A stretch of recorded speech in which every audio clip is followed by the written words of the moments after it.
What is up, everyone? I am Lachlan Samuel, and this is the Open Up Podcast, the show where real people open up and share real stories of struggle.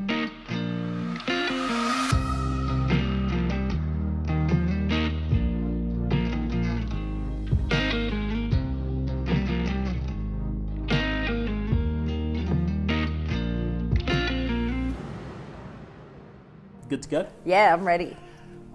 What is up, everyone? I am Lachlan Samuel, and this is the Open Up Podcast, episode number 14 with Heidi Anderson. She's a radio broadcaster with Hit 92.9 and founder of RealHeidi.com, the no bullshit space she's created to share real life stories through her podcast, blog, and videos. Woo. Thanks for making the time for this, Heidi. Thanks for coming to my house. I said this to you on the way in. God, were you nervous, like when you were coming up? Because we'd never met before. You just and then I was thinking, this guy could murder me. I was thinking that when you sent me your address. I was like, to my girlfriend, did she just... Maybe I should tweet this. I know, don't you dare. Oh, God. See, 'cause that's the thing. I think I am like an everyday person like everyone else. But then I do think sometimes, wow, if someone really hated me on the radio like you, this could be a really good in. Yes. To, you know. But I doubt that it happened because from what I've heard, you're Perth's most popular radio broadcaster. Well, that's what I put on my website so that I get people to pay me for endorsements and stuff. Nice. But I don't, they say that I am, and I've got the most amount of like followers and stuff, but I don't know, like, God, you got to bullshit, to win a bit of cashola in this, in this day and age. Nice. Yeah. No anxiety there. I'll have anxiety now. Oh, okay. Maybe we can cut that out. No, leave that bit in. Cool. We'll jump straight into it then, and we'll kick off with childhood, with most of these stories, most of these struggles or traumatic experience we go through in life. I think to properly understand why it is that we go through that, or why we think it, what we're thinking at the time, it's important to understand what we've been through throughout our childhood and the influences, events, and moments that have shaped us into that person. My cat is just like making herself at home. Yep. She will calm your anxiety, I tell you. Unless you hate cats, then she's just made it skyrocket. But it's funny that you say the childhood stuff, because I think that's probably something that I've worked on in the last couple of years, from coming out and speaking about my anxiety in 2015 now, I think it was, or 2016 on the radio. And that's how it kind of all unfolded for me. But having gone through all these different processes and processing anxiety and having it and stuff, I've probably only just realised in the last couple of years that my mum is an anxious ball of mess. Okay. And she is probably a huge reason, not blaming it on her, but I didn't realise how similar I was to her. But just through osmosis and picking up these little traits. And just even like recently finding out that she's an emotional eater. And I'm like, yeah, that all makes sense. I'm an emotional eater. But like, I just always thought it was me. Like, do you know what I mean? That she was, I guess I've always put her on this pedestal, that she's this, and she is, she's an amazing woman, and she's been a great influence on my life. And I wouldn't be the person I am without her or my dad. Like, that's why I'm a hard worker and a go-getter. Yeah. Because, they've influenced me in that respect, because they're both business owners. Okay. But I didn't realise how much I am like her. Like, it's actually scary, because I remember growing up, I hated my mum. I don't want to be like her. I was a crazy teenager, wild. I just wanted to have fun, be wild, hang out with my mates. I didn't want my fucking parents to get in the way. Am I allowed to swear, by the way? Yes. Great. Sorry for the people who hate swearing, but sometimes F-bombs come out. I'm making up for it after being on the radio this morning and not swearing. So my mum and dad always got in the way of my teenage years. I just wanted to have fun. Yeah. So I didn't have a great relationship with my mum. And I think I was like, I never want to be like her. And now I can't believe how much I am like her. And through anxiety and all that, I've realised, like, she'll never deal with hers. Okay. And that is not the person that she is. Yeah. And I'm okay with that now. I think I've just wanted to help her and make her do all these things. But we are so the same person, but complete opposite way of dealing with it. Okay. And when you say you hated your mum at the time and you didn't want to be like her, what was it exactly that you didn't want to I be thought like? she was strict. I thought she was strict and boring. Strict and boring. Yeah, because, you know, she obviously had been through, and probably was the exact person that I was years and years before, that she was trying to protect me. Okay. And I had my brother, who's 18 months older than me.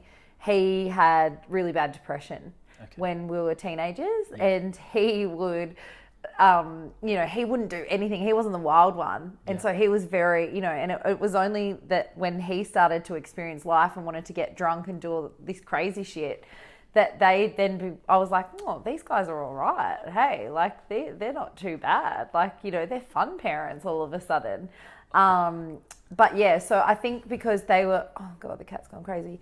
Jules, you need to like behave yourself. We're doing an interview. So they always were really super protective of him.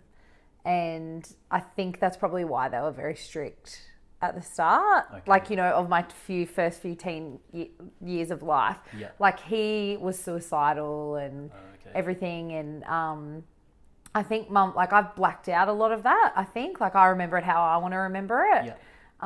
And yeah, I think they were very protective of him for a long time. And then when he started to loosen up and go a little bit crazy, once he was medicated and pushed through his hardships, he then was like, well, I want to get drunk and do this. So then I was allowed to, and I'm like, oh, these guys are okay. So I think later in life I was like, oh, she's not too bad. But definitely in those years I was like, she's a devil. She's like a psycho. And like looking back, I was the psycho. Like, do you know what I mean? I was a teenager. Yeah. Hormonal, probably full of anxiety, had all these body image issues, you know, just wanted to have fun, but I had all these rules. And so, you know. Just want to break the shackles. Yeah. But also, like, they don't understand. Girls bloody have, well, I mean, guys get hormonal and stuff as well. But seriously, us girls are going through a lot of shit in our teens. Yeah, I'm glad I'm People don't give us enough credit for it. You touched on your brother's depression. What was that like growing up in a household where you had a brother going through depression, not just that, but having the suicidal thoughts as well? It's funny because, like I said, I think there's a lot of time, like I remember it how I wanted to remember it. Like Mum said to me the other day when we spoke, you know, because we speak about it because he's gone through a bout of it in the last couple of years. Okay. And it was pretty scary again. Like it's kind of like a bit of a pattern for him, I guess, you know, with his mental health and stuff when things get crazy. I don't think he's ever really understood what it was like to be his sister. Okay. Do you know what I mean? Like, and I find him to be extremely selfish sometimes. Yeah. And that's him and I have had to work through like our relationship because me being so open, like he would never do anything like this. But I'm like, oh, if only you would share, like maybe your life would be better. Yeah. Like you wouldn't be holding onto this stigma and shame. That's where we're complete opposites. Okay. And was he given the opportunity to share in that way back then? I know mental health has come a long way lately. Probably not. Like, and you know, he was medicated, and like the thing is, he hid his medication for a long time, and was going to take it all at once. Like, you know, so my mum used to have to sit in the bathroom with him whilst he had a shower and stuff. And like I said, I vaguely remember that. Mum said I used to always say to her, please go home today and pretend that you've got to hang out the washing, because I was so worried that something was that we were going to come home and, you know, he'd be gone. And no wonder your mum had anxiety. I know, right? Like she's probably anxious. She ran a coffee shop and she's run a bloody good one. She deals with my dad and me and then my brother as well. Like, and that's it. Like, I guess for me, I won't know until I have kids what it's like to think that your child wants to take their own life and you've got to be there to protect them. Yeah. I won't ever know that. But like, so I kind of just became really super independent. Okay. And that's who I am today as well. Like, you know, they live on the East Coast. Like, the last thing I want to do is when I have a 2-week holiday is go home to Bathurst and hang out. Don't get me wrong, I love going home and chilling with mum and dad and having a great time and connecting with my life. I love that. But, you know, I'll book the next plane to New York. You know, whereas my brother, he comes home every holidays. Okay. And, like, goes home to, like, mum and dad's house, and he's this real homebody and needs to be nurtured. And Is that really where he feels safe, do you think? Yeah, I definitely think so. And like, I mean, it's a great place. I love it. And I feel safe when I go home as well. But I also want to explore and live life. Yeah. You know, and that's where we are different. Like, that's just his little, like, you know, he's a homebody for that. Whereas this is my home and this is where I want to stay. And but that will always be his. Like, that's maybe something that he's never detached from. And so they do have like a really super amazing relationship, him, my mum and dad, because they have that connection. And I've probably in that time maybe distanced myself, but also like my brother has never let me in. So, you know what I mean? Like, so but I have a great, he thinks I have this amazing relationship with them as well. So again, that's why I always talk about perspective. Like, it's funny what you remember when you're growing up and, you know, like, I don't think he'll ever realize what it was like to think that your brother was going to take their own life. Yeah. And especially back then, it was very much seen as being selfish. Yeah. And the easy way out. Yeah. Yeah, and I think like just some of his life choices, I think, oh, you're so selfish sometimes. But that's because I don't think we really understand each other. Yeah. Do you know what I mean? Like a depressed person and an anxious person trying to understand each other is just ludicrous.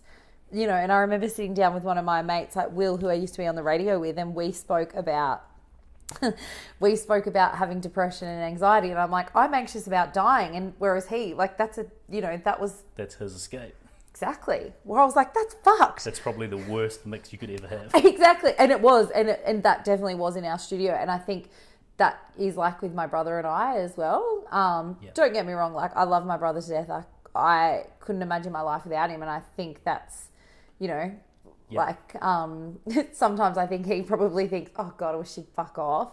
But I'm like, I probably try to mother him a little bit. Like, do you know what I mean? But that's understandable though. Yeah. What you've been through. It'd just be like your mum. She'd always have that innate fear that something's going to happen. Yeah, exactly. And I guess I always, when I talk to him, I just want him to start talking about his mental health.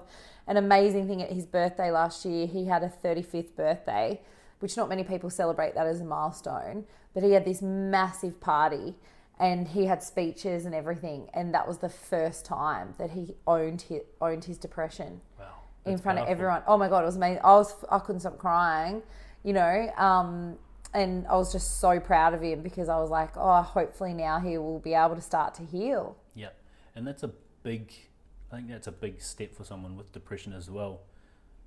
A milestone that's not normally celebrated, but to take the time out to, you know, dedicate an event to yourself when you when you don't value yourself as much as other people do. Yeah, exactly. It's got to be a massive step for someone. Yeah, it was huge. And like, I was so proud of him. And like, I was so, you know, I flew in from Perth literally on the red eye on the Friday, got there on the Saturday morning to Bathurst, then had to fly to Sydney, then flew to Bathurst, and then went to the party and partied for 24 hours with his friends, and then got on the next plane, you know, and all was back to Perth to Bathurst, all within like less than 48 hours. So he was pretty happy with that. Like, and that's what I mean. Like, we've got a lot of, I think if we could sit down and I could have a conversation with him, with you like this, I think our relationship would be incredible. That'd be amazing. That's not him, and that will never be him. Okay. And that's what I have to accept, you know? Yeah.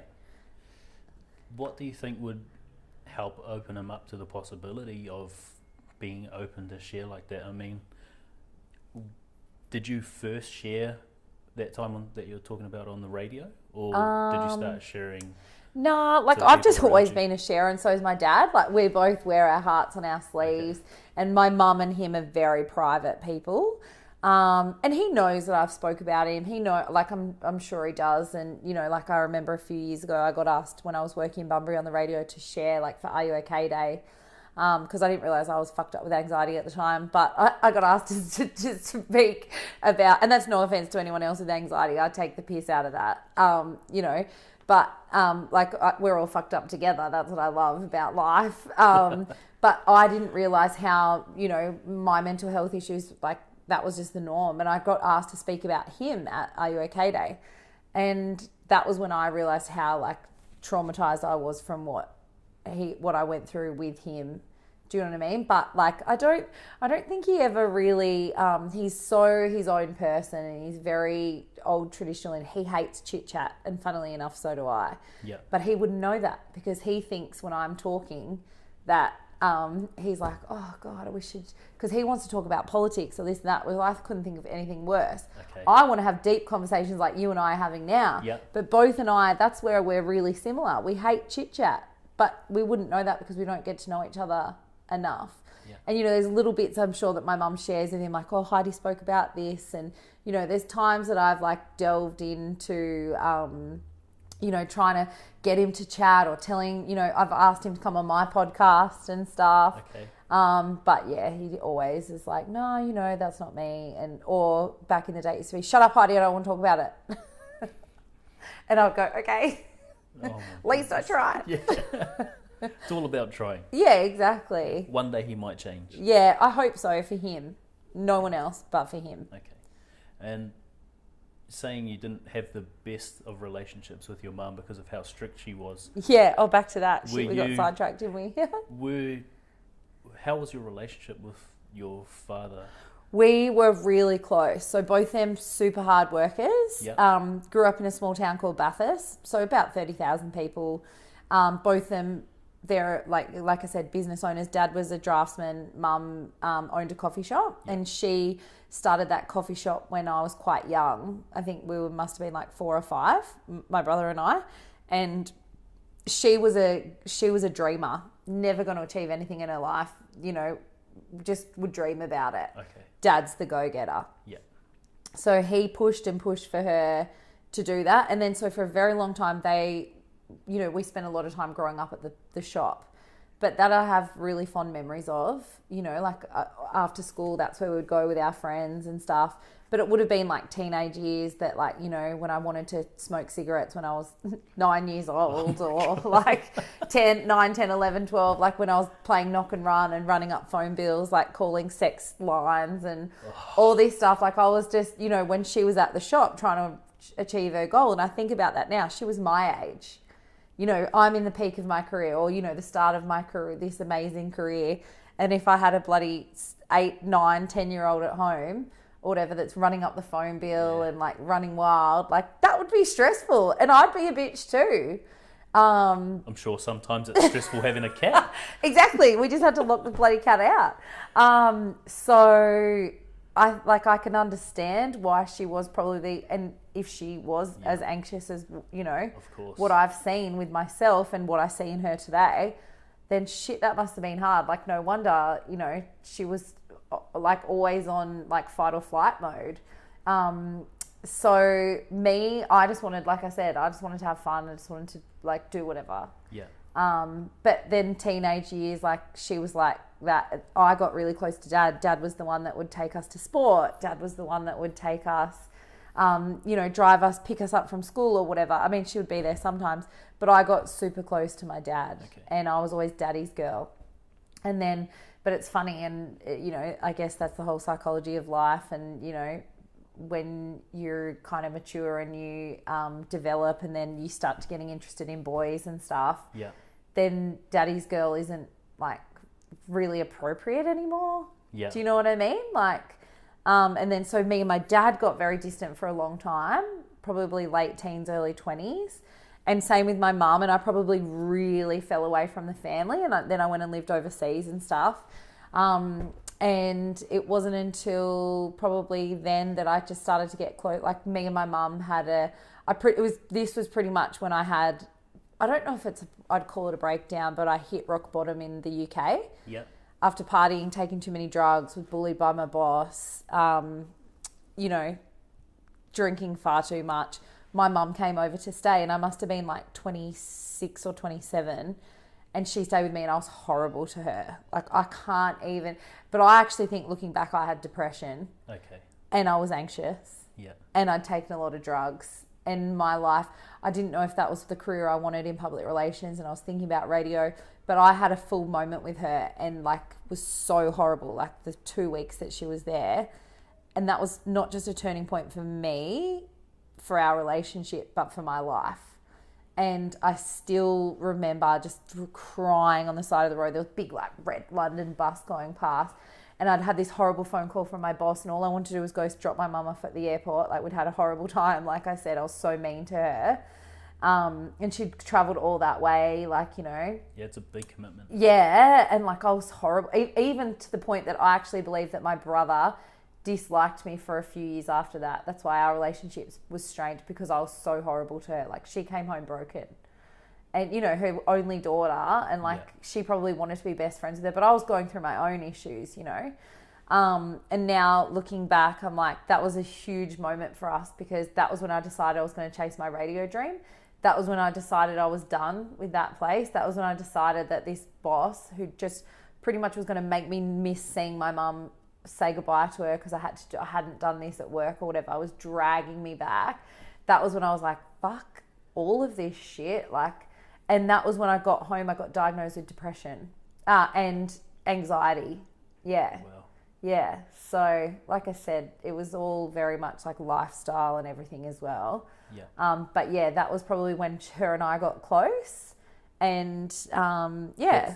Is that, how long did it take before, or from when she left to when you guys started to get close? Or probably did you by the time before she left? Probably by the time I got home. Like, obviously we didn't leave on bad terms. Like, I remember being broken, but like I said, I was so moody. Like, my moods were just so up and down, and I was angry, and I just remember like laying in a hotel room with her in Wales, and like it could have been the best time of our life, and I was just horrible.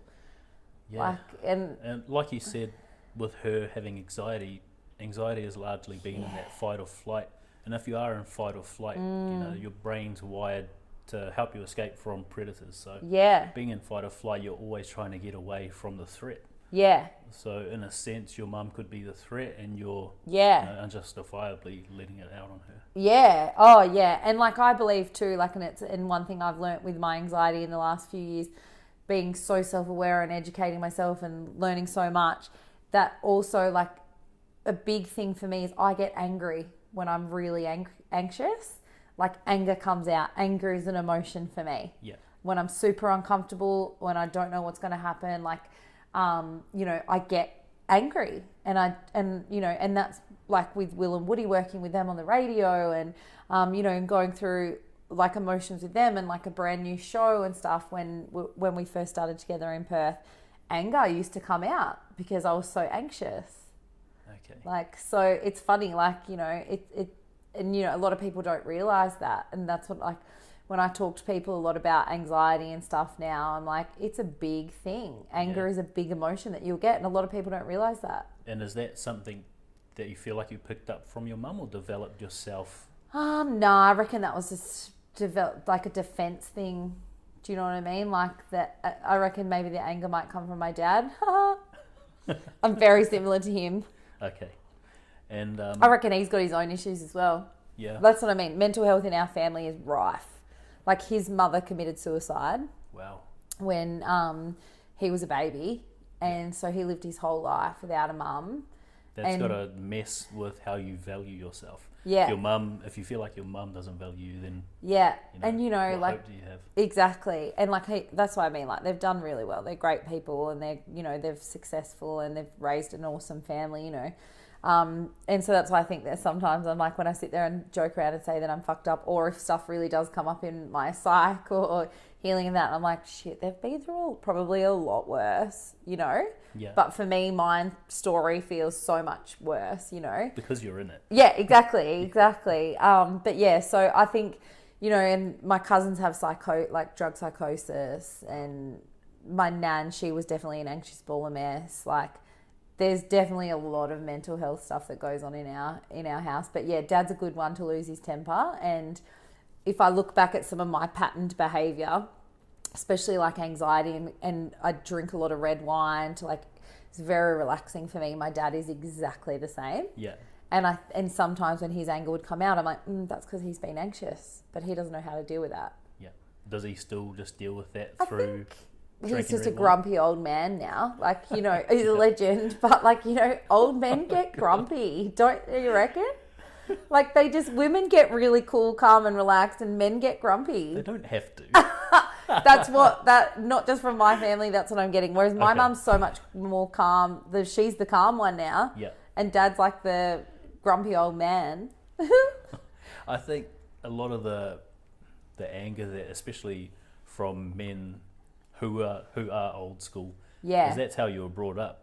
You know, if you didn't do the right thing, you got the belt or the spoon or the cane. And especially going throughout school and having that punishment, that corporal punishment, where you get the belt at school, even for just acting up. Yeah. Oh, see, I'm lucky that he wasn't. Oh no, yeah, my dad would lock us in the toilet. And I could think of worse. And he would be like, "You're not coming out till you think about what you've done." And we were like, because it was the most horrible place to be. Okay. He was just like, "Ha, probably." I would run to the toilet and lock it when my dad is after me. I know, they're always so scary when they raise their voices, don't they? And they're like, "Oh my God." But yeah, no, I'm very blessed with my life, and I'm very thankful and grateful. And like I said, we couldn't, I just spent Christmas at home with mum and dad and my brother. Yeah. And Griffo worked, my fiance worked away, and Nick's girlfriend came down for a couple of days. But that was really special because it hasn't just been the four of us for such a long time. And it's funny because, like I said, we're all kind of got our own fucked up little relationships with each other or whatever. Yeah. But at the end of the day, that's what I always say to my brother. I am your only sister. And if anything ever happens to mum and dad, you are all I have. And that is what's important. Oh God, I even get emotional thinking about it. If, it doesn't matter what I've said in the past, because him and mum are both can hold grudges. Yeah. Whereas me and my dad, like I said, wearing a heart on our sleeves, we very much say shit, comes out, we are over it in a couple of seconds. We don't hold on to stuff. And that's probably important to let him know, especially in the mind that he's in.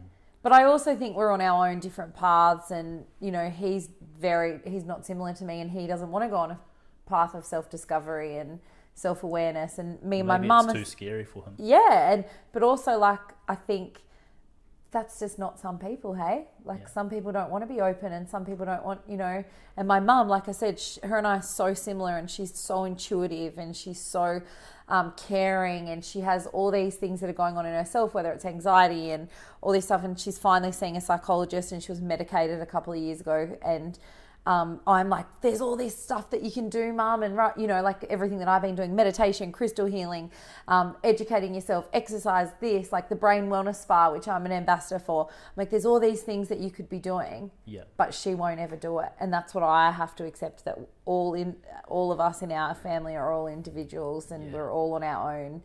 And some people just don't want that. Sometimes it's hard to accept. It's a lot more effort trying to make someone do it. Yeah. And I get angry, and that's why I say to Mum, I get real ugh, right. And then I had to say to her the other day, it's tough love. I'm giving you tough love. Because if she's a diabetic as well, and she calls me and she's eating a cake or whatever, I'm like, why are you doing that? We can't live with it. But at the end of the day, it's because of fear that I'm acting that way, because I don't want her to die. Yeah. Which is understandable. Yeah. She's my mum. Yeah, and no matter how we feel about the relationships growing up, like the one you have with your brother, your mum, or your dad, it's important to acknowledge what it is you've been through, the relationship you've had, and how it's blossomed into what it is. Yeah. Or maybe it's receded, but it's important to acknowledge how those relationships have shaped who you are now, because if you didn't have them, you wouldn't be where you are, and you wouldn't have this massive career opportunity where you're, on a platform big enough to impact lives of people, not just in Perth, but worldwide. So yeah, exactly. And it's funny because because Mum, her big thing in life is, maybe I shouldn't have put the coffee shop, and maybe I wasn't there enough for you and your brother. And yeah, there probably were times that she wasn't, because she was working her ass off. Yeah. For us though. Exactly. And my brother and I said this to Mum, I go, remember this. He's an author, he's a historian. Wow. Both of us are very successful kids. Yes, we both might be workaholics, and we get that off you and Dad. And I don't know if that's a good trait or a bad trait yet. Hitting exhaustion right now, after crazy weeks at work, I'm thinking, I don't know if being a workaholic is the greatest trait that I got off you, but we both have drive, and we both have passion for the things that we love. And we don't have that off anyone else other than our parents. And that's probably the best thing to have in life Yeah. is not just the drive, but the passion. Yeah. And if you can mix that drive with something that you're, passionate about 100%, that you want to put your life into, then I don't think being a workaholic is a problem at all. Yeah, exactly. And it's funny because like this is what I always tell everyone in all the talks that I do. In life, you can't teach passion. That is the one thing, whether it's for your job or, a relationship or this or that, it's just there. Yeah. And it's a quality that, you maybe it's instilled from your parents and everything, but you can't teach. It's the biggest thing when I'm talking about radio. You can't teach that passion for radio. If you don't have it, you don't have it. But what I can teach you is all these other skills. So if you've got the passion, you've probably got the job. Do you know what I mean? And I can teach you everything else. It's amazing. Yeah, and that's kind of what I believe in life with your relationship and stuff too. Like, if the passion isn't there, we can teach each other everything else. But if there's no passion, and how do you think someone would go about finding their passion? Do you find it? Do you stumble upon it, or do you just work at something until you feel confident enough? I think that some people will spend their whole lives trying to find what they're passionate for, and that's okay. Do you know what I mean? Like we're all like, I think I'll probably be trying to better myself for like, that's what I've found is my new passion, trying to be the best person I can be.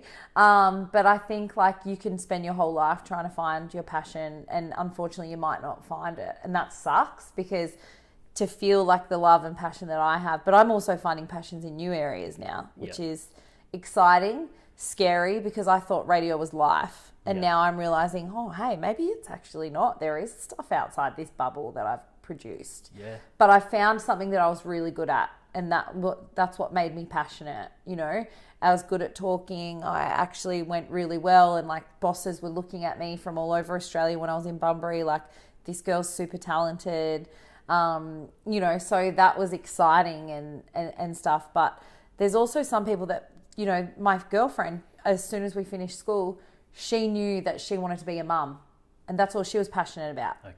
She's now got 4 beautiful kids. She doesn't want to be anything else. She just wants to be their mum. Yeah. And that to me is awesome. You know what I mean? And she has a passion for nurturing and caring and growing these beautiful kids. And like one of them's my goddaughter, and she's an amazing mum, but she didn't have a passion for anything else. So at school, she didn't really push herself. She didn't really excel at anything other than fucking basketball, and she was amazing at that. But she chose to have kids rather than going to play for Australia in basketball, so. And that's a big call, and it is. That you need to have a lot of self-awareness to be open enough with yourself to accept that, hey, I'm going to give up this big opportunity to do something that I love. And I think that's what a lot of people do when they study, when they're an adult, or when they have kids, or when they're an artist and they're, going to risk not making much money to do something they love. Yeah, exactly. That's what I say to everyone. Like, if you haven't found your passion and you fucking hate your job every single day, then get out. Honestly, get out, because you drive yourself to misery. And you can't, like I said, keep searching if that's what you want to do. Keep searching, change jobs, whatever. Like, who wrote the rule, like, oh, we won't hire you if you've had 20 jobs? Like, whatever, just find another one. Like, you've got 20 before that. Like, you're going to find the 21st job. But, like, for me, there's so much to life. We're here for a really short time. And that's, I think hit home for me. It must have been 18 months ago I lost my nan. And that was when I really realised, shit, I'm getting old. Like, life is really short, especially when I was sitting there and she was on her deathbed. And I remember sitting there and I said to her, gee, you must think that your life has gone by in a blink of an eye when you're there in that moment and you're taking your last breaths. Like, because I was just like, wow, like, you've been through depression, you've lived in an orphanage, you've had 5 kids, you've lost one, you've been married to my pop, you didn't like him, you had these other men, and like, this crazy life, and like all of that is over yes, she got to 96 years, but when you're there, like, that's it, like, you're done, There's nothing else. There's nothing else. And so for me, I'm like, I can't live this life unhappy. And, with my anxiety and stuff, there was times that I was really unhappy, and it's taken me I reckon now this is probably the happiest I've ever been. And the amazing. most content. You know, like, don't get me wrong, I still have shit days. Like today wasn't a great day. Yeah. Had it just felt like, meh, not myself, like a bit meh. But I can now, majority of the time, go, okay, well, you're just feeling a bit shit. Like, do you have to get into your head about it? Do you have to examine it? Do you have to make it 10 times worse? You know? That's the problem with anxiety and depression, is that anytime you do have a shit moment or day, it can become a whole itself. bloody month. And that's one thing that I've really learned. Sometimes, you know, someone asked me the other day, what's your self-care tips for that? Because like, I know I got triggered the other day in the studio, on the radio studio. Just something just was said to me, and then bang, I overthought it, and I got sucked into that vortex of, you know, the crazy thoughts and this and that, and oh my God, my relationship's over or whatever. Like, we'd had a fight last night with Griffo or whatever, and then he'd sent me a message in the studio, and I was like not aware of that at all, but I was like, fuck, at the end of the day I was like, that was a massive trigger this morning, you know, but I didn't beat myself up about it. But you know, sometimes, like, if I've had a day like that, I then go home and have a sleep, and I don't really like to sleep in the day, but I'll start my day over. Instead of getting so sucked into like, this is the worst thing in the world, rah, rah, rah, I'll go have an hour nap or half an hour sleep, and I'll put my hypnotherapy music on. And thankfully, I haven't really had to do that much anymore. Yeah. But that was a big thing for me when I was getting through some really tough times, is I would go back to bed and just start the day again in an hour. That's awesome. Yeah. I've never heard that before. Yeah. Like, because for me, like, especially I remember when Will and Woody, it must have been this time last year that they decided that they were leaving. So they're the guys that I worked with on the radio. Yeah. For over 4 years. And I knew that they wanted to leave, and I knew they never wanted to be a threesome. I say that, you know, like, not everyone does want a threesome. But they were two best friends, two guy friends, you know, that just wanted to do their own show, and then they were given with this opinionated chick. They wanted to do shits and giggles. I wanted to change lives. Yeah. But the day that I found out that where they were going and what they were doing was like a huge kick in the face, because that was my ego. I wasn't like, do you know what I mean? Was like, oh my God, I wanted to get to Melbourne one day and this and that. And I remember feeling like I'd gone back 3 years. So you felt like you weren't good enough. Yep, weren't good enough, which this is a huge thing. I just had my psychology appointment before you got here. That is pretty much every issue that I've got, is I'm not good enough. It always comes back to that. Most people. Yeah, I know, that's right. And especially like with anxiety, it's all self-esteem, right? Yep. So it always comes back to that. But yeah, I just was like, this is the worst day ever, and I just couldn't let it go, and I was crying, and I was like sending text messages out trying to be verified by people to tell me that I was good. Like, you know, I was searching for that. And then I was like, spoke to my manager who I had at the time, and I was like, I'm just going to go to sleep. And she's like, yeah, go have a sleep, go start the day again.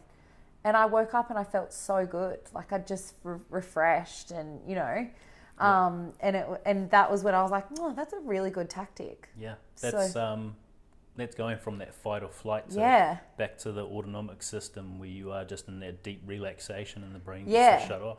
Yeah, and it's funny because I used to do that all the time with my first serious boyfriend when we used to fight. And looking back, I was riddled with anxiety. Yeah. To the point that I remember I was so upset one night I tried to crash my car. And like, I look back at that, it was a panic attack that I had. And I didn't know. I didn't know because I was not self-aware at all, didn't know anything. And like, I remember whenever we used to fight, I'd always go have a sleep and like reset myself. Now my big thing is meditation, and that's something that I am absolutely loving. Yes. And that's a huge self-care thing for me as well, to the point that like I lost my friend at the start of this year when I decided that I was going to be sober. You know, and go on a sobriety challenge. And so my initial things would be to eat or drink wine or whatever. And I meditated, and it was the best thing ever. Wow. That's powerful. Yeah. And meditation, the best part about meditation is that self-awareness, or the time you give yourself to be self-aware. Yeah. Because in meditation, it's pretty much, whether it's the breath or energy, it's, you know, catching that thought that's not supposed to be there and then letting it go. Yeah. And in catching that thought, doing those reps here and there, you realise that you actually do have control of what you think, and that's real important, especially when you get into that fight or flight mode when you are anxious, that you can stop, take that step back and have a look in from the outside and say, hey, that thought's not supposed to fucking be there. Yeah. Get out. Yeah, or another good one I always say to my friends as well is like, especially anxious ones, just fucking text me and I'll give you a reality check. Like, because if only someone, like, do you know what I mean? Yep. Yes, it is valid that you can have those thoughts, but they're not real. Yep. Yes, you can feel that way. Cool, like you just lost your job. You're allowed to be upset, but stop saying all that other bullshit that goes with it. And that's what I always say, like, call me, text me, I'll give you a reality check. Like, and sometimes you need that blunt honesty. Because if someone's too nice and they're trying to comfort you too much, they play into your hands. Yeah, well, not your I've hands. been that person as well, though. I've been that person. But yeah, meditation, like I even noticed, like I said to you today when I talked about the guy from work, you know, and that I had that moment of like self-awareness about myself. Like, I might not have been like that, you know, with the whole radical honesty stuff. Did we speak about that on the podcast? Or no, just before. Shit. I was like going a good throwback. That's all right. We'll touch on it later. I am doing this thing called radical honesty, and I was telling you about that. And then I rang someone today because I realised that I probably wasn't being honest with what I was saying. So I called him up, phoned him, explained myself. And I was like, shit, that is some serious self-awareness. And who were you calling? Was it the person you were talking about? So I ended up calling one of the guys I worked with, because someone else I worked with had said like, oh, I've noticed like sometimes when you say a certain thing, like you use tone. And I was like, yeah, because tone is something I work on. And I was like, oh yeah, I do. And when she asked me, she was like, so, you know, is it stress? Is it? And I'm like, no, actually, I think it's my expectations. And so when I'm trying to assert myself, I can come across like a bit of an arsehole.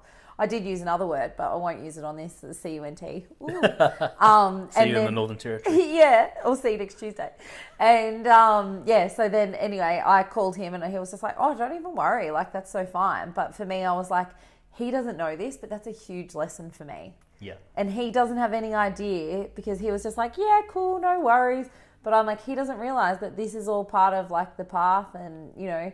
This is part of your journey. Yeah. So I'm grateful that he wasn't an ass about it, and, you know, but although it wasn't a big deal for him, it was for me. Yeah. Yeah. That's awesome. Well, I guess we can wrap up childhood and everything you've taken from childhood and move into your story. But before we do, I just wanted to touch on something you said about you thought radio was life and that now you have multiple passions. I think that's important to recognize when you are getting interested in something else and when you do find a passion in something else, because like what you're doing with radio, that could well be like the stepping stone into something greater. If you are going to speak and touch and impact lives on a bigger or global scale, radio could have been the vehicle for you to get there. So it's important to acknowledge that as well. Yeah, I definitely reckon that's what I'm going through right now. Like, I love my job and I love everything about it. And, you know, it's funny, one of my mates, he runs Happiness Co, Julian, and I'm an ambassador for there. He's an amazing dude. An amazing legend. And it was funny, like I had this whole thing of what is my goals this year? Like, do I want to do more speaking and this and that? Because now I'm not riddled with anxiety. Yeah. I can speak again in front of crowds, and like I can tell my story and I'm okay with it. And you wouldn't believe it. Like, but I could barely get a word out for a long time. Wow. From coming from someone who did speech and drama, this and that, but I got so far in my own head with my anxiety that stopped. But I was like, oh, what is my purpose? Like, what am I doing? Like, and then it was actually when I went to his event that he ran, it was the second year. The first year there was maybe like 100 people, and second year he said, I want to sell out a ballroom of like 350 people for Happiness Co, which is an amazing movement, and Google it for yourself. And I remember standing there and I'm like, oh my God, like he's touching so many lives, like 300 people in here, and all these men were sharing their stories, you know, depression, suicide, anxiety, sexual abuse and everything. And I'm like, wow, this guy is incredible. And then the next day I went, oh my God, there's 400,000 people that listen to my show every single day, our radio show. And I don't even realize, like, and if I put them all together in a room, holy shit, you know what I mean? When I've spoke about my anxiety, or when the boys have spoke about their depression, or when I've pushed certain real stories and real life situations and everything. But I was so envious of him that night, that he'd touched that many people, like, for doing such an incredible thing. And then I went, hang on a minute, mate. That is what you do every single day, but not always through mental health. Exactly. You know, like, it could be that I give someone a laugh, or, you know, make someone angry. Like, you know, there's all different emotions that I'm making people feel. But I was just like, whoa, okay, that needs to be a reality check. So I've gone through the thoughts this year of, hey, maybe that is my calling, that I am supposed to be that person on the radio, that I am changing the one. Like, I've changed the story a lot with people and brought out a lot of realness in radio. Yeah, well, you know, you are one of the first people that I'm aware of that's a public figure in the public eye. Yeah. You know, with a platform as big as what you have, to actually come out and speak openly about something so near and dear to your heart. Yeah, well, there's definitely a lot of people that are doing it, and and a lot of women and men and stuff that have shared different stories. And you know, I think that depending on the people that you follow and the circles that you hang with and stuff, you find out. But yeah, I definitely reckon it just kind of happened really on the radio that day. Like I said, if I'm going to speak, it's got to be right now. Because my boss asked me when I was going through all this stuff, because there was a lot of change around our work. Like, we'd change bosses, and like I said, we were having depression. We were probably major triggers for each other. Yeah. Not knowing that at the time. Him and Woody just wanting to do a show together. Me coming out of Big Brother, social anxiety and all this stuff, and shit I'd probably never dealt with, moving to a new town. And anyway, it was 2 years into us being here, and it was really hard and it was really stressful. And this new boss was trying to understand me, and I was probably up and down, and my anxiety brought out not just anger, but a lot of paranoia, like severe paranoia. About people talking about you? Everything. Okay. Yeah. That I was going to lose my job, that, like, people were talking about me, that if they were having a meeting, it was about me trying to get rid of me, this, blah, blah, blah. Like, so I just constantly couldn't relax. And she said to me one day, can you write down what it's like to have anxiety? And then would you share it on the radio? And I remember this was like in some of the depths. Like, I couldn't even sit next to her or the boys without my heart racing, and I was having panic attacks, you name it. Like, I was just getting through the show every day was a struggle. Like, I could barely get up, but I would get there because I was determined to not let Perth down. Yeah. And, you know, not let the fans down. And I remember, so I went away and I wrote about it that day, because I was like, how do they not fucking know what's going on? Rah, rah. And then I really thought about it. I was like, actually, what is even anxiety? Like, what is it? Like, do you know what I mean? And then I'm like, oh my God, this is me as a person. I'm an anxious ball of mess. And it was like this, just my inner voice talking to me. And then I wrote down everything that I was feeling and going through. And it was about 6 weeks later that I'd had it written down. And I was like, when I'm ready, and I'm just going to go. And they were like, okay. And I said to my producer, if you don't do it today, I don't know when I'll talk again. And she was like, okay. And then I was like, film it. We want to chuck this shit online so people can share. If we're going to do it, like, let's do it right, so that we can get the message out there for other people that might be going through. Or it was more like, I guess, for people to support someone with anxiety, really. Exactly. That I was thinking of. But far out, it went fucking bananas on the radio that day. Like, we were inundated with calls. I've never been so anxious in my life. Like, if you look at the video that was shared online, I was shaking like a bloody tree in 100-kilometer winds. Yeah. And they put that video online, and it was viewed by like 2 million people around the world. Wow. And I had 1,000+ messages in my inbox on, like, Real Heidi. And you're envious of a room full of I know, 300 people. I know, right? Yeah. But that's because it's like comparison is a big thing, and you know, imposter syndrome, and you know, that you're never good enough, and yeah, like, so I am really lucky that I have the position that I have, and that's why I think sometimes I'm like, I hate that you know, when you work in radio, like, it's commercialized, and you know, and that's what pays my wage at the end of the day. But I'm like, oh, there's so many more things that I, like, you know, messages and this and that I could get out. But then also, like, people probably wouldn't want to turn it on every day. Yeah. Because... But that's what you're doing with the podcast anyway. Yeah. And with realheidi.com. Yeah, exactly. So that's kind of how that all kind of came about. I think an important point there was the fact that your boss at the time then too actually asked you about your anxiety, because that's an important part of the healing process, is for other people to acknowledge what you're going through, and for someone at a higher level to be open to understanding what it is you're going through. That's really powerful. And if you are in a workplace like that, be grateful for that opportunity. I know, and the thing is, I've gone through a lot with this boss, and I have a lot of respect for her and admiration now.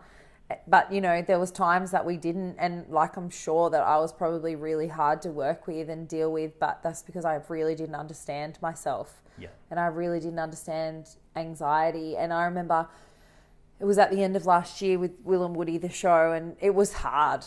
They told us that they were leaving almost 6 months to the day that they left. Okay. To work with someone and know that they didn't really want to be there. It was really hard. It was strain off air, and then you got to perform on air. Yeah.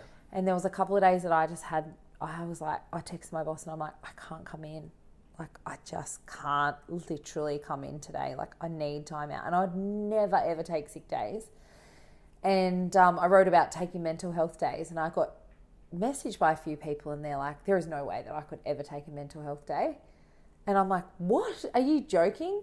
Bullshit to your boss if they won't have depression or anxiety or understand mental health themselves. Lie. That is my advice. Yeah. Take a day off, and say that you got a stomach bug, for God's sake. Because, bosses and that, and I ask them to try and understand, and I say this to my fiance all the time. He's got one of his good friends that's got depression. He's like, oh, he just never calls me back and this and that. And I said, but try and understand his depression. Yes. Read about it. Find out why he's like that. It's not because that is who he is as a person. That's his depression, and that's what I say to bosses and stuff, because otherwise people are just going to continue to lie, and that sucks, and we shouldn't have to. And that really upset me, but I was like, just lie if you need it, because you need to have these mental health days. Sometimes we all need mental health days. Exactly. And they should really be in I think what some people get 10 days sick day a year or whatever. There should be 10 days mental health day. Yeah, there should.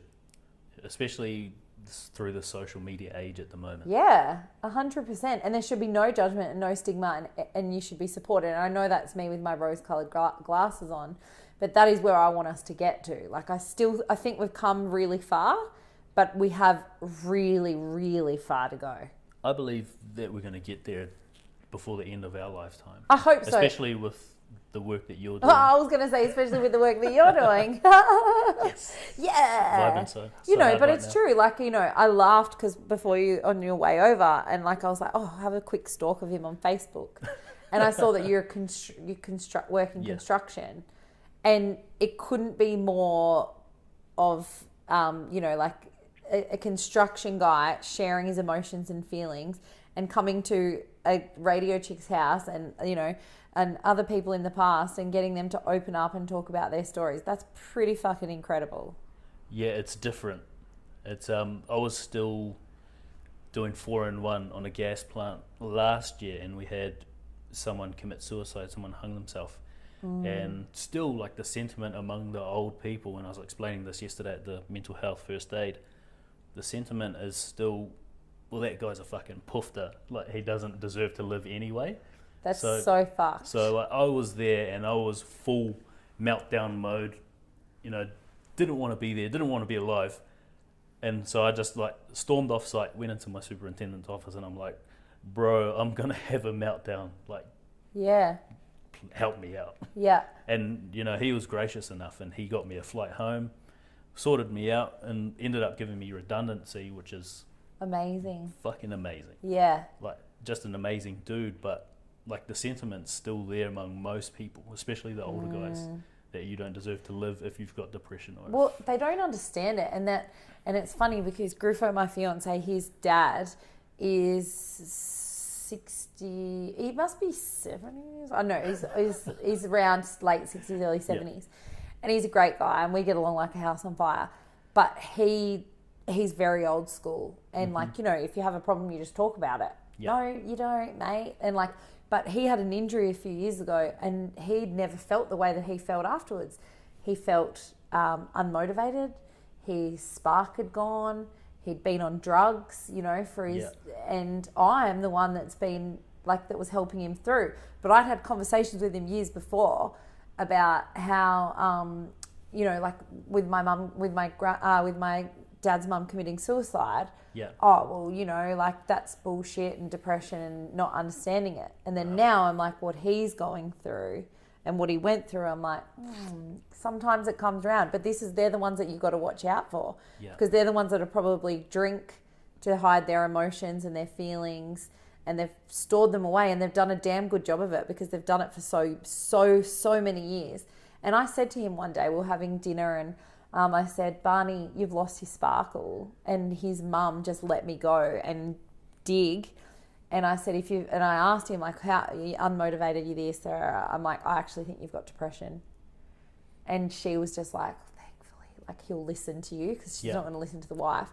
And, he went to the doctor, and he spoke it through, and, I don't know if he had depression. I think he was just going through a bit of a rough patch or whatever, but you'll never know with him. But, it was progress. And that's what I think that we have to make. But I said to Griffo, I was like, I'm worried that your dad might do something stupid because he doesn't know how to deal with all this stuff that's going on. Yeah. And he was just like, oh, really? And I'm like, yeah. Like, it's actually, these are the ones that you got to watch out for. Like, people that won't talk about their feelings and their thoughts. And because you're not supposed to feel that way, or someone might not understand it. And they might not even understand it. Like, they might be having all this shit going on and they don't get it. That's what happened to me. I didn't understand. I was like, what is happening? And, it was 10 times worse than what it was normally. But yeah, it's interesting watching how other people react and feel about it. And that I really do hope changes. Yeah. Especially as the older generation dies off. Like, do you know what I mean? Like, because they're getting old and like, I do hope that it's going to come from us, how we raise our kids. Exactly. And then how our kids, which is really scary to say, how our kids raise their kids, and teach in schools and stuff. Like, they're even teaching mindfulness and meditation in school, and that is the best thing I've ever heard. Yep. Yes. So much self-awareness for kids. So good. Yeah. I think in a way, social media's done a lot of harm in like creating that, I don't know, that sense of not being as good as someone else. It's created a comparative society. But in a way, it's also allowed us to share information like what we have with mental health at the click of a button. And that's opened up so many avenues just for this conversation to begin. Oh, 100%. But I don't know how these young kids do it when I am 34 years old and I compare myself. I get, like I said, whether I want to continue with my podcast at the moment, because I don't know if it's authentic, because I'm chasing a number, not just doing it for the love anymore. And same with my social media. Like, I went through a phase of that where I just wanted to quit it all, because I'm like, well, I'm caring too much about who's liking it. And still, even I refresh the goddamn thing about 50 times a day to see like what new comment, this, that, and like my post yesterday was about one of my girlfriends, Tanya Hennessy, viral sensation. She's got 1 million followers on Facebook. You know her for her videos. People would know her. Anyway, her and I have done radio together for a long time, and I kind of mentored her through radio. And then all of a sudden she was nipping at my heels. And then all of a sudden she exploded online, and I had to remove myself, and I had to unfollow her as her friend. And I only told her this yesterday when we sat down. And I said to her, like, I love you. And, we spoke about it briefly in a podcast, but I don't think she'd realised the magnitude of what her success had on me. And I said to her, I just wanted you to know that. Like, I don't feel like that. Now she was here for a book launch. Like, well, how fucking amazing. And I'm like, I'm so proud of you and this and that. And, and I wrote that on my page yesterday, and people were like, oh my God, like, that is so amazing that you can be so honest. But I'm like, I deal with comparisons all the time. Yeah. Like in my job. And I don't even know how these young kids do it, because like I remember comparing myself to girls in high school where all my body image issues started, because I was always the fatter girl. But these guys are online now, and I'm like, oh my God, it's hell. Yep. So I mean, I'm super insecure. yeah. And like, sometimes I'll think something stupid. Like I'll go through Instagram, see a good looking dude, and I'll be like, oh fuck, I bet my girlfriend likes the look of him.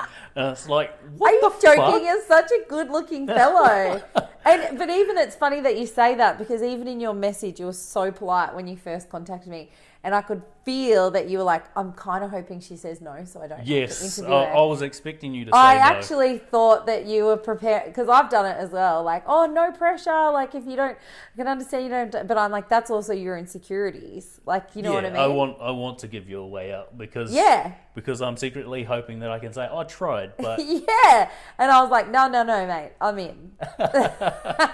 But we all have it, and it's all real, and like.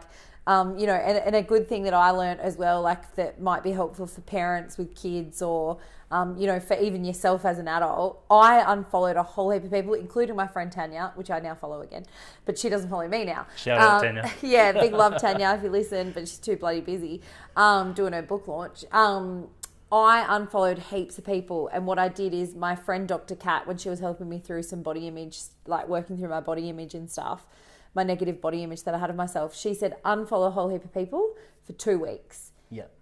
And see how you feel, and see how much of your negativity is taken away. And like, because, you know, because every time you're on the screen, Yes. and I was like, oh my God, it was unbelievable how much the negativity around myself like faded. Yeah. And then also, like, I started to look at myself differently in the mirror and stuff, because I wasn't being so negative all the time. Yes. And then I decided to go longer and do 6 weeks with this. And then I went, you know what? I'm going to follow all these people and just see how they make me feel now, 6 weeks later. And when I went back, I was like, oh my God, I noticed the difference in the way that I was thinking.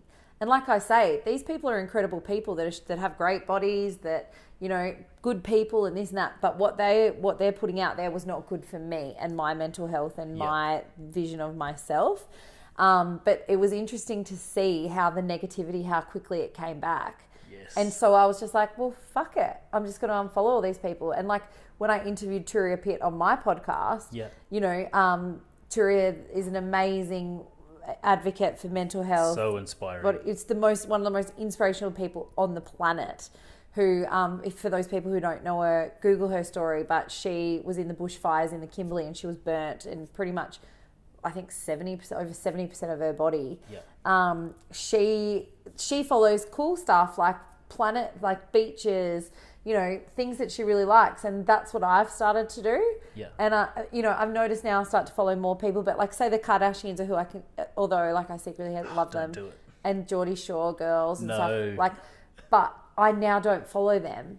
Because all the Geordie Shore girls got skinny. That's why I was like, oh my God, I'm not good enough. I should be that skinny. Rah, rah, rah. Yeah. So I was always comparing myself to them, or the Kardashians, or this or that. When really, like, my life's fucking nothing like theirs, and they have all this money. Of course, they're going to look fantastic all the time. Yes. And they have hair and makeup artists and this and that. But you don't think that when you're scrolling, No, mate. you Like, don't. you don't. But so I now, if I feel the urge to go look at them, I'll just go look at them. And it's more just an intrigue of their life. Yeah. I don't follow them. So I unfollowed everyone that was making me feel like that. And now I'm just following cool shit. Good. Yeah. I'm glad for you. Yeah. You deserve it too. Yes. Especially with what you're doing and impacting lives through what you're doing with Real Heidi. Like, that's enough to be proud of, and enough to, I guess, look at yourself with some sort of value instead of that comparison on Instagram because of the way you look. Oh, exactly. But I also say to people about me too, unfollow me. If you're comparing yourself and you're feeling like shit when you see me, fucking unfollow. I won't be offended. You know, like I won't. Like you have to do what's right for you. And you know, whether it's a small break, a long break, or you know, from people like on social media or even in life. Yeah. Just do it, because your health is more important. That's massive. That's powerful, because in a world where ego is king, where we need everyone to love us, being able to say what you said and unfollow me if I'm not right for you, that's a big move. But it's true, like, because some people will sit there and be like, oh my God, her and Griffo, like, look how in love they are. Right, that's bullshit. We're not in love all the time, guys. Like, we fight, We have our own issues. Of course, I'm only going to post a nice photo of us when we went to a ball last night. Of course, I'm going to post a miss you photo because that's how I'm feeling in the moment. But, you know, like the majority of the time, like we have a great life, but we're not perfect. Yep. So if that is bringing out your own insecurities and you can't deal with that and you're making yourself feel like shit, then don't do it to yourself. You know, like have some time out, like from me or like I said, from other people. Yeah, that's important. Yeah. And especially I think for people who find themselves lacking in certain areas, they'll go online to, you know, see what they're missing out on. Yeah. And that's definitely not the place to start. No, exactly. Like as if we don't, like I said, majority of us post our highlight reel. I say, I've written it in an article. If there's stuff on my Instagram story, I'm feeling great. If you're not noticing stuff on my Instagram story, then you know that I'm probably not feeling the best. Yep. And I'm not going to post about it or whatever, but, you know, maybe I should. I might relate to more people, but because I'm just not feeling it because, you know, I'm putting myself out there every single day. And that's a really fucking awesome book that everyone should read, and I'm obsessed with it at the moment, is Rising Strong by Brené Brown. Have you heard of her? I've heard of her, but I haven't read that. Okay, so you need to watch her vulnerability TED Talk for those people who haven't done that. And then you need to go buy her book or hire it from a library or bloody get the audio book. It's called Rising Strong, and it's all about the ego. It's all about the stories that we tell ourselves. It's all about vulnerability. It's all about being honest, speaking your truth, comparison, everything, what other people's shit brings out in you. And I gave it to my boss and now she's giving it to the biggest boss to read because it's so, so good. Yeah. And it's powerful to take stories from people in those sort of positions as well. Oh, yeah. And that's why I love reading now. Like, I actually can't read a normal book. I just read self-help books. If you went and looked next to my bed, I've got about 5 lined up. But Nice. I just can't read other books now. I just want to hear other people's stories. I want to hear how they deal with it. And I want to know why they're like that. And I want to know what I can take from that. And not everything I take at all. Like, I just take tiny little bits, you know? Everything that resonates with you. Yeah. Yeah. And we're so fortunate that we don't only have written text and books and like blogs at the moment. We have podcast and video content on YouTube to consume. So, you know, we have all these people with all these life lessons that we're able to consume and actually, you know, dissect those little nuggets of gold. Yeah. We don't have to learn the lessons they have. We can just consume the content and build our knowledge base from that. Yeah, exactly. We're so lucky. Yeah. I guess getting on to your story. Shit, I thought I'd given you my story. You are here to talk about anxiety, and we have touched on it quite a bit with what you went through with childhood, with your mum having anxiety, and then you carrying on those traits through osmosis from your mum. Yeah. I think you also spoke about coming out about having anxiety on the radio for the first time. Do you want to walk us through what it was you're experiencing up until that point where you actually do open up about it? I forget now. Because like that, I just don't feel like that anymore. So it feels so far from who I was or who I am. Yeah. But the hardest part for me was I was having panic attacks in the middle of the show. Wow. So I would race, like, you know, obviously if you don't listen to radio, like, you have ads. That's probably why a lot of people don't listen to radio, or like they don't like the music or whatever. During those times, that was when we would have like downtime. We'd be speaking about the next break or whatever. And I was in those moments running to the toilets and like having full on panic attacks before the show, during the show. And then I'd come back and my eyes would be all puffy, and then I would just talk normally, and no one would have any idea except the guys that I worked with. And so you'd go from that state of fight or flight, panic attack mode, bang, switch straight back on. Yeah. Wow. And like, I think it was funny because when I spoke about my anxiety on air, there was a few people that messaged me personally afterwards, and they said, "Oh, it's funny, I did notice that you were different. You've been different lately." Not necessarily in a bad way, but like just that maybe I'd lost my sparkle and stuff. And it was I wasn't sleeping. Like, I thought it was normal to wake up like 20 times a night because I'd been doing it for so long. Yeah. Now I might wake up once or twice and that's to pee, and rarely ever. Sometimes like I'll have quite vivid dreams and that's usually maybe when I'm like a little bit stressed or whatever. Yeah. But like I didn't realize, I thought that was normal. So I wasn't, a lot of the time, the best way I describe it to people is, because a lot of people go, what is anxiety? And like I say, it's 100% different for every single person. I mean, we'll all relate in different ways for little things to happen. But for me, I couldn't get off the merry-go-round. And the merry-go-round of thoughts. And one thing would spiral. And like I'm talking that I could be stressed about something that I said to someone this morning for the entire day. And then that would come through in my dreams and thoughts, in the middle of the night. And I'd wake myself up with it. And then the next day I'd wake up and that was the first thing I thought about. And then, and then I'd hang on to it all day. And then, I'd notice that person and they were acting different. So then it would just be spiral.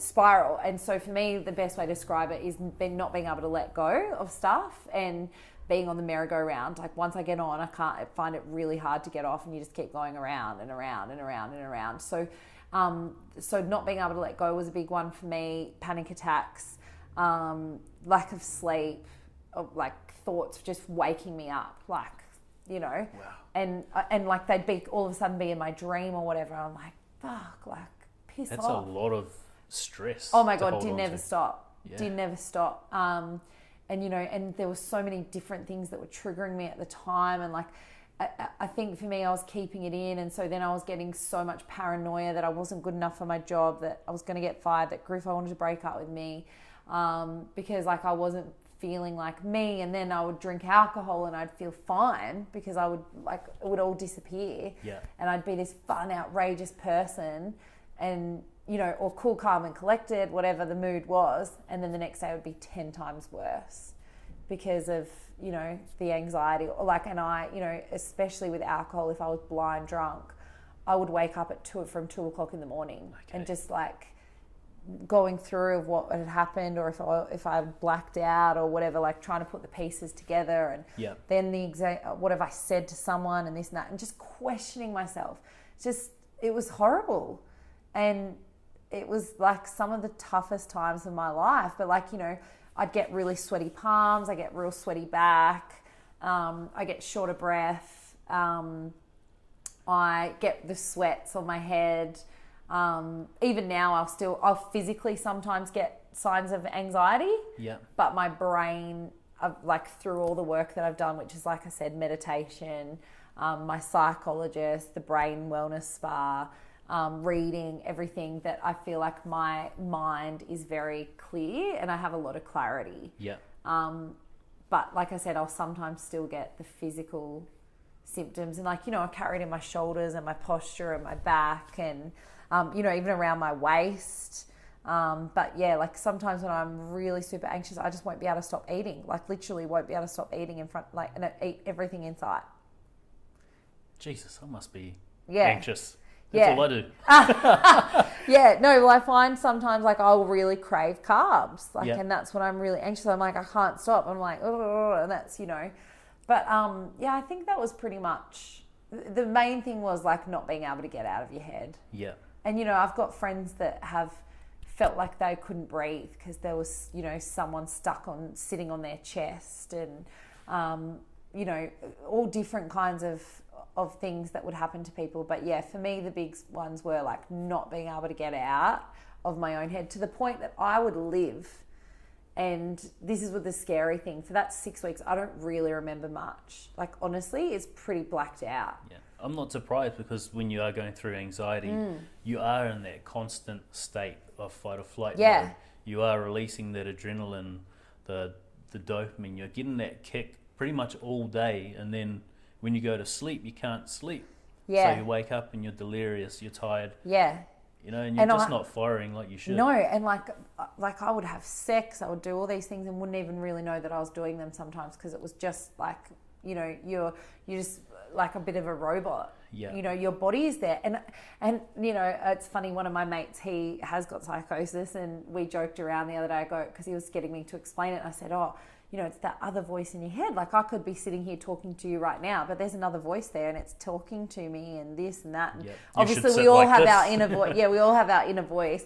And he's like, oh, try having 10 of them. And I'm like, oh, God. shit, I can't even imagine that, mate. Like, and he's like, yeah, he goes, and I said, oh, wow. Like, so it, you know, it's funny when you get like mental, like I'd say mental people like together, and we talk about the different experiences we had, because I was like, shit, one is bad. Yeah. You know, and we all have this inner voice. Everyone has it. Yes. And you know, and it's okay, but that's a lot of the workshops and stuff that I do is all about understanding that voice. And I didn't know that voice wasn't real. Like, do you know what I mean? And people even now are going to be like, oh my God, am I crazy? No, you're not crazy. We just have this inner voice that we all need to understand and accept and know that it's not real. Yeah. And we don't have to live our lives by everything that inner voice commands of us. You know, it is kind of very much like the devil and the angel on the shoulders. Exactly. It is very much like that. I think that voice was supposed to be there as intuition Yeah. to save us from predators to begin with. Yeah. But now all it is comparing. Yes. Telling you you're not good enough. Oh, God, so it'll be the death of me. No, like I said, I've got a very much under control now. Obviously, Yep. I still have that little voice in my head and my inner voice, but it's not nearly as loud, and it doesn't go around on the merry-go-round nearly as much. I definitely still have moments. Yeah. But yeah. I guess if we're going to touch on recovery, you've spoken a little bit about, did you say hypno sleep? No, so I have an app that I use, and it's called... is it using frequency to help you to go to sleep? It's hypnotherapy, actually. Yeah, it's Sleep Well, it's called, and it's like a sleep hypnosis. Okay. And then I also have some stuff that I use from the Brain Wellness Spa. Yeah, and what's that? That's also kind of, so Terry, who runs the place, like the treatments they do is kind of like the best way to describe it is they speak a code to your subconscious. Okay. So most of our anxieties, depression and all that are in our subconscious, right? Like I think like 60 to 70% of them. Yeah. So sometimes we don't even know that they exist. So they get you to, like, this is when you go to the brain spa, you sit there with, say, headphones like we've got on now, and they play a music to you, and then they speak this code. Oh, wow. To you, and it taps into your subconscious. So you don't sit there and have to tell them about your whole life and talk, like have a psychology like, you know, me and you now, like feels like we've been at the counsellor all afternoon. Yeah. You know, you don't have to talk if you're not a talker, and they just tap into your subconscious. Never heard of that. It sounds yeah, cool. It's a program that she's created, and it has been life-changing for me. Yeah. And something I believe it might not work for everyone, but that's like anything that I preach. Yeah, you've got to try it. Meditation. Yeah, and the biggest thing for me that I say to anyone is, if you want to overcome anxiety, you're going to have to push your boundaries, and you're going to have to push new areas, and you're going to have to get out of your comfort zone. Yes. And it will work. And there's going to be just different things, and your little crazy voice in your head is going to be telling you not to do this and don't do that and rah, rah, rah, because, oh my God, something bad's going to happen, and oh, you're going to not be good enough and this and that, rah, rah, rah. But I promise you, once you start to experience change within yourself from different little things, try another thing. Yeah. You know, or if you're not, oh, this isn't actually working, then try another thing. It's not the end of the world. And I think the biggest thing is, especially when you're in those low or those lulls in life, you're scared if you try something it's not going to work. It's not until you actually see progression and you see change that you open yourself up to the possibility that maybe what the fuck I'm feeling right now isn't normal. Yeah. And that I can change and become the person that I'm supposed to be. Yeah, I try absolutely everything and anything. And some of it works, some of it doesn't, some of it works better than others. Some of it is amazing, and others is like, I might just get a little bit, like these doTERRA oils that I'm burning in the house right now. Yeah. Game changer for like just some kind of energy in the house. I use lavender to help me sleep. Yeah, me too. Lavender, and I use Balance every day, and I wear Frankie behind the ears, and a little bit in my forehead for intuition, and then I use On Guard for kind of to protect myself from other people. Yeah. You know, but do I know if it works, like if it could just work without everything else? Probably not. But it's one thing that I just, Yeah. and then with meditation, it's like training yourself to commit to something, and exercise has been a big thing. And there's been days where I haven't even wanted to get out of bed to go to work, let alone work out. Yeah. But I know that it's really good for me because it gives me space and it gives me that kind of meditation. Yeah. I think with the oils, I was listening to a podcast the other day when they're talking about rewiring the brain. I think it's the Aubrey Marcus podcast, and they're talking about connecting a smell to an emotion or a memory. And they're talking about memories, and when you look back on your life, that every emotion that you get is tied to a memory, a real fond memory, and that if you can use smell and then, I guess, constantly integrate it into your life while you're doing a certain task, then you convince yourself that that's going to help you, like how I do with sleep. I turn the diffuser on every night, and if I don't have it, then I won't have a good sleep. So I've convinced myself through repetition that lavender is the only way I'm going to get to sleep and have a good sleep, and it's the same as I guess what you're doing with putting it behind your neck and on your forehead. Yeah, exactly. Well, with the lavender, I just wear it on my wrists or chuck a little bit on my pillow or behind my ears and stuff. I don't burn at night time, but I'll burn in the house 24/7. But yeah, like you've got to try stuff, and I know, like for anxious people that are listening to this right now, they'll go, yeah, but you don't understand. Like I can't even get up, and I get it. And yet, take one day at a time and take baby steps. 100%. Don't try everything at once. Don't go out and try everything at once. And don't try and fix yourself all at once. Just try little things, like be open, and that would be a big thing. Be open in the way that you can share your story with other people so they understand you, so then they can help you and they can guide you and they can be your support, and be open to other things, in helping you. Like I said, that could be meditation. A lot of people go, oh, but I don't know how to meditate. I've got a beginner's guide on my website. It's real easy. You know what I mean? Like you're allowed to have thoughts. That's the whole thing of meditation. Exactly. It's detaching yourself from the thoughts. And brain wellness spa, yes, it can be expensive for some people. I 100% get that. But that is, it's your mental health. For me, I was like, don't smoke your ciggies for the week. Don't go shopping for the next, not for groceries, obviously. Don't go buy outfits for the next 6 weeks if that is what needs to be. Yeah, would you rather wake up and feel happy and content with your life, or would you rather keep going on the same? I mean, but you've got to be ready to experience all this as well. Yoga has helped. Like I said, exercise, reading books is like my big thing. I love that. Yeah. And with the meditation, what does your schedule look like with that? How often? So I meditate every day before the show. Awesome. So I have a pre-show meeting at 5:30 before the radio show, and 5:15 till 5:30. Then I go straight into a 10-minute meditation. Awesome. And then at the moment, I'm doing with my friend who's kind of she's coming to my house, and I wanted to amp up my meditation. So then I'd probably do like another 2 10-minute slots in the day. I do a lot of guided meditation though, but she's introducing not guided meditation. And that's what I've been doing for the last couple of weeks. And I've got to do 20 minutes when you leave today. So that will be my homework. 20 minutes straight, because that's, for me, the 10 to 15 minute is like a block. Like I struggle. Like that's when I'm like, oh, I'm ready to get up and do something now, because I'm used to doing the 10 minutes every day in the mornings. But yeah, it just depends. Sometimes on the weekend, like I might meditate like 3 times in one day, because I need to process certain feelings or thoughts, or something wasn't sitting right with me when I was feeling a bit anxious, so I'll meditate on it. Okay. And primarily, what do you use the meditation for? Is it like a reset, like your sleep? Yeah. And also like to just process stuff. Like when I had my first drink in London after 4.5 months, I really struggled with coming to that decision, like that I was okay with it, and why did I want to do it, and this and that, and how much was I going to beat myself up because I'm damn good at that, and why can't I just allow myself to have one, and what will everyone think, and blah blah blah. And I rang my friend and this and that, and then I was like, oh, I'm just going to meditate on it.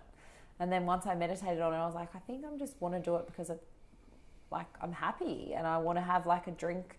Yeah. Just have a nice drink with my friends, and there's nothing to it. Yeah, there's nothing. You're not using it as a masking mechanism. No, and like I was just like, so that's it.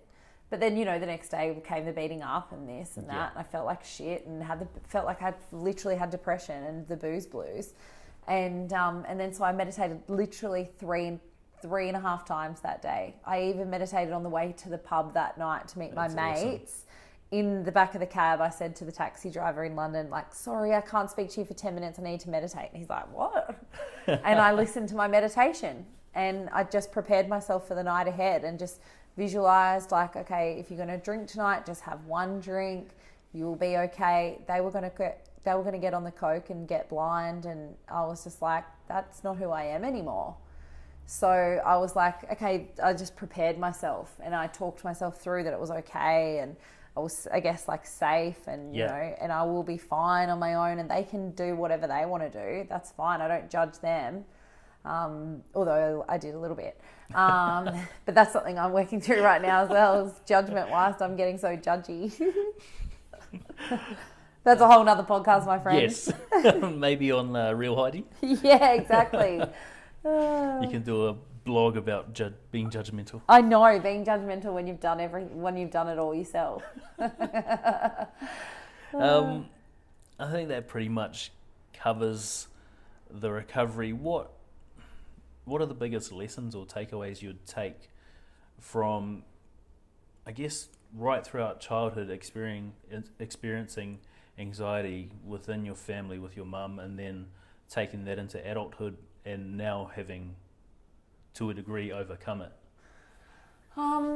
I think maybe if I wasn't so self-absorbed in my own life, like, do you know what I mean? Like I said, my friends were my everything, but maybe that was a protection mechanism with my brother. Yeah. That maybe I would have been more aware of how my mum was. Okay. Do you know what I mean? And like seen what she went through and understood, or even, like I said, wanted to change at the time and understand myself for who I am. But then I also think, shit, would I have had the life that I had in the time of my life and experienced everything that I experienced, you know, partied, seen the world, slept with random dudes, kissed girls, you know, taken drugs, like, would I, like, I've learnt so much from being able to do that. Yeah. I'm not saying that that's for everyone, but I, you know, because I think sometimes, if I wasn't, you know, if I'd listened to my mum and watched her and then, like, you know, became really self-aware when I was younger, would I have done all this stuff?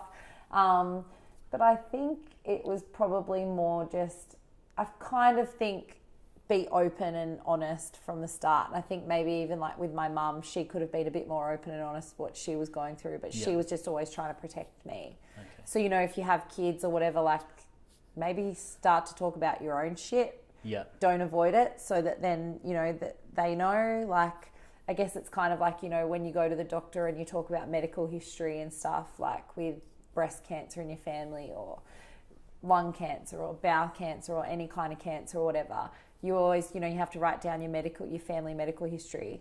I wish maybe like we had more of that with our mental health history. That's an amazing thought. Yeah. That would be powerful. Yeah.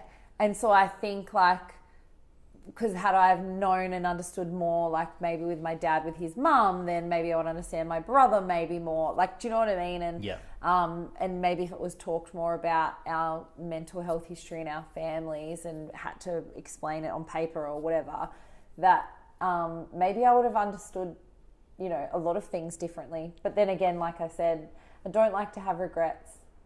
But yeah, I reckon that, big lesson for me would be like, being open and honest, which comes back to my relationship, which we spoke about off mic, which was speaking your truth and radical honesty, which I'm trying to work on at the moment. That's a cool concept. Yeah. And I'm hoping it works. There's a book all about it, which I'm about to buy, but I've already got too many books on my list. You're going to have to let me know. Yeah. Yeah, well, also, like, I think you can listen to it on podcasts and stuff as well. Yes, which I'm going to definitely be doing that. Yeah, there's this guy, actually, who I think you'll be great. Let me just tell you, because I reckon everyone might really like him as well. That's if you haven't discovered him already. Okay. But I found him the other day, Lewis Howes. Yes. So good. Yeah. He's the reason I'm doing the podcast. Oh, stop. No. That's amazing. I listened to one where he talks about, for the first time on a show, about being sexually abused as a kid. Yes, and he starts crying and I was just like, oh shit, like I resonate with that shit, bro. Well, this is the thing, isn't it? And that's something that we don't talk about. And that's, it's so common. And especially for men to open up about, because it is, like when you're a young kid, because a lot of people think it just happens to women.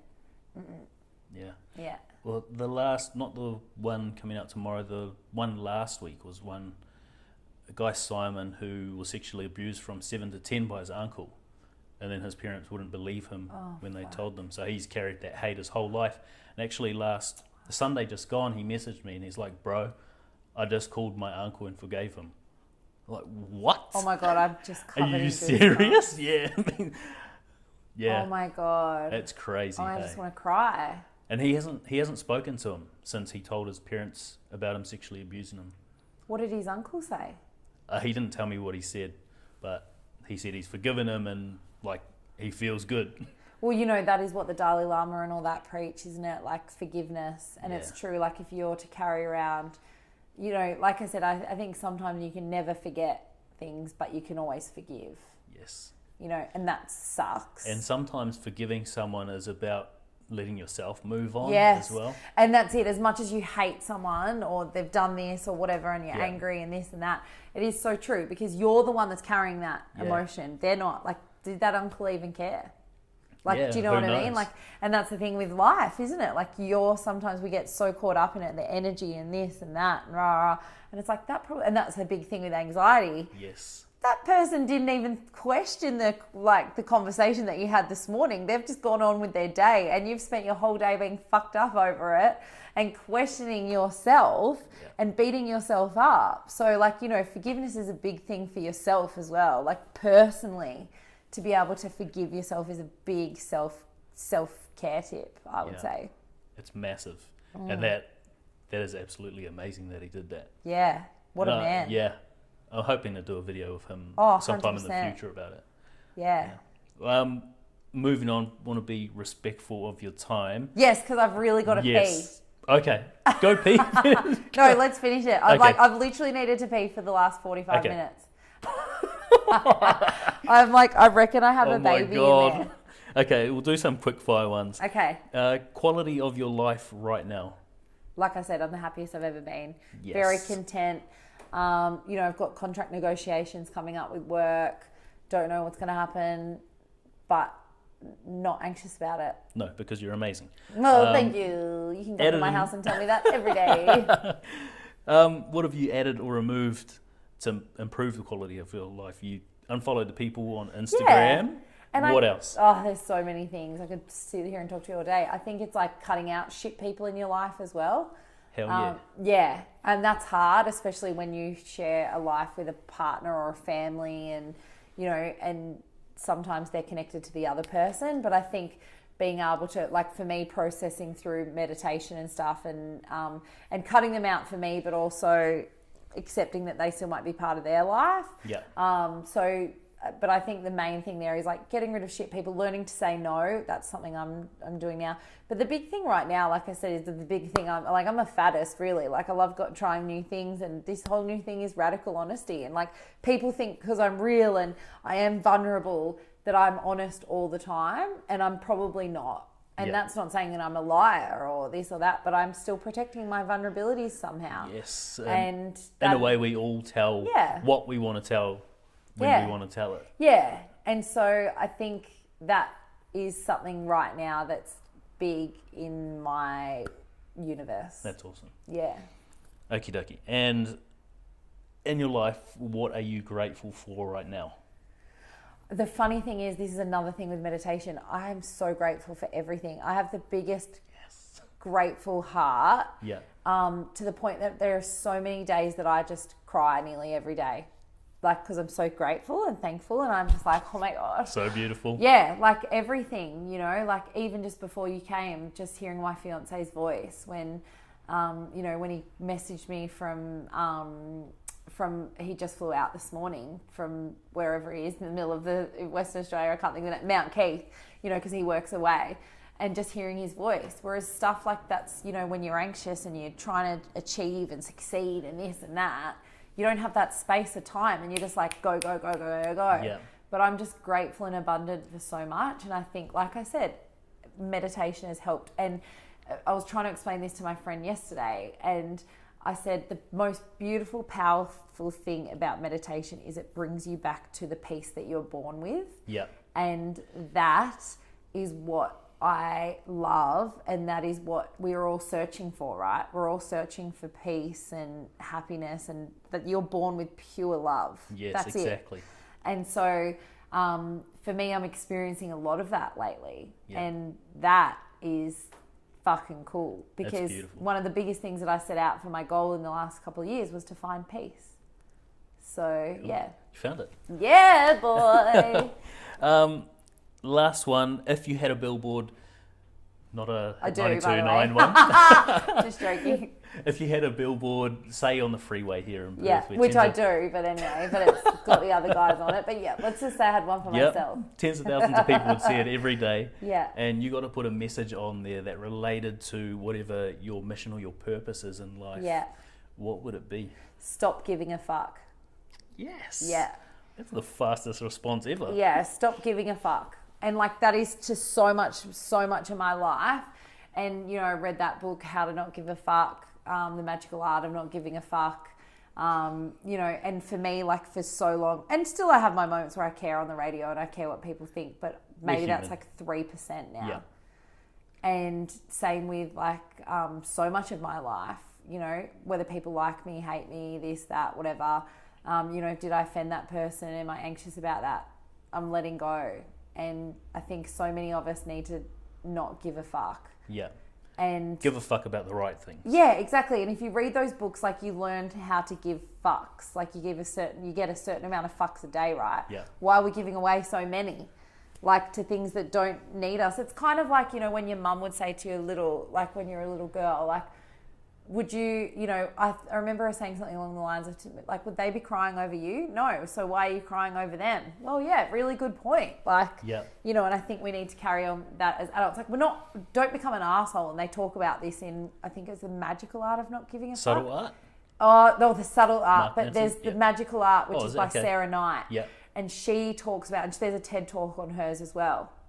But she does talk about like giving the amount of fucks out and that's cool. Yeah, and it makes you really think like, oh my God, I give out so many fucks, right? Yeah. Like, you know, when you don't need to, and like you're constantly giving, and I guess if you wanted to get spiritual and all woo-woo and stuff, like, you know, you're giving your power away when you're doing that. Exactly. You're giving your energy to people that don't deserve it. And like I said, don't get me wrong, she talks about like putting people, like, you don't want to become such an arsehole. Or it might have been Mark Manson that spoke about that in the other one, but like you don't want to turn into arsehole territory. And there are a lot of arseholes out here, so we don't need any more. Yes. But yeah, like I think that would be the perfect sign. That's cool. Yeah.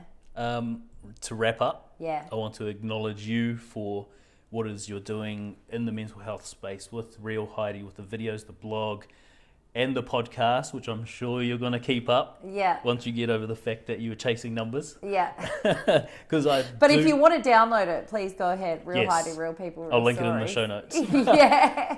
But I do feel like you have a purpose in this space, and you've got the platform, you've got the charisma, and I guess the wherewithal to actually communicate your message in a way that people can resonate with it. So I want to make sure that I acknowledge what it is you've done and what it is you're doing and what it is you're going to continue to do, because it's needed in this space, and especially in Australia where the stigma is slowly changing, but it's still there, like I said, in the minds of, you know, that guy's a poofter, he deserves to die. So thank you so much for what you're doing, and I appreciate it. And thank you to you as well. Like I said, it's awesome what you're doing, and you know, to put together this podcast yourself, like for someone who had no experience, do you know what I mean? Like, and that you and you go to someone's house. I know the anxiety sometimes I feel, someone who does that for my job. So I think it's awesome, and you continue to be you as well. Cool. Thank you. Thank you. Thanks for listening to today's episode with Heidi Anderson. She's lovely, and I guess she's got a lot of lessons for anyone out there suffering from anxiety. So if you didn't catch all of them, go back through, have a listen again. Otherwise, head to her website, realheidi.com.au. I'll drop that in the show notes. She has, like I said in the intro, videos, blogs, and a link to her podcast, Real Heidi, Real People, Real Stories, where she's doing something very similar, sharing stories of struggle from inspiring people. But obviously her being in the position she's in, having a higher level of influence, she's able to pull in those influential people with those stories that really do strike the heart. So I do suggest and encourage that you go over to realheidi.com and check out all her video content, her written content, and her podcast as well, whether you download that on iTunes or Stitcher or any other Android app. As for Open Up, if you haven't heard already, pretty excited to announce that Open Up is hosting / sponsoring a 5-person speaking panel at the Positive Life Expo in Perth on the 18th of August this year. That's going to be super exciting, and that's actually my first time speaking in front of a crowd, so nerve-wracking and exciting at the same time. But we've got 5 people up there who are going to be sharing their stories in front of an audience. I'm not too sure how many there will be, but that's just one step we're taking towards getting our message out there of speaking about the stresses of the mind as acceptable as speaking about the stresses on the body. Now, if you are looking to come to that event is entirely free. Last year it wasn't, and those tickets ran out like hotcakes. So if you are looking for those free tickets, they are limited. Jump in the show notes. I'll link that down below as well. That's at striveandthrive.com.au, and I'll also put that on the Facebook post that we do put out on the Open Up podcast Facebook page.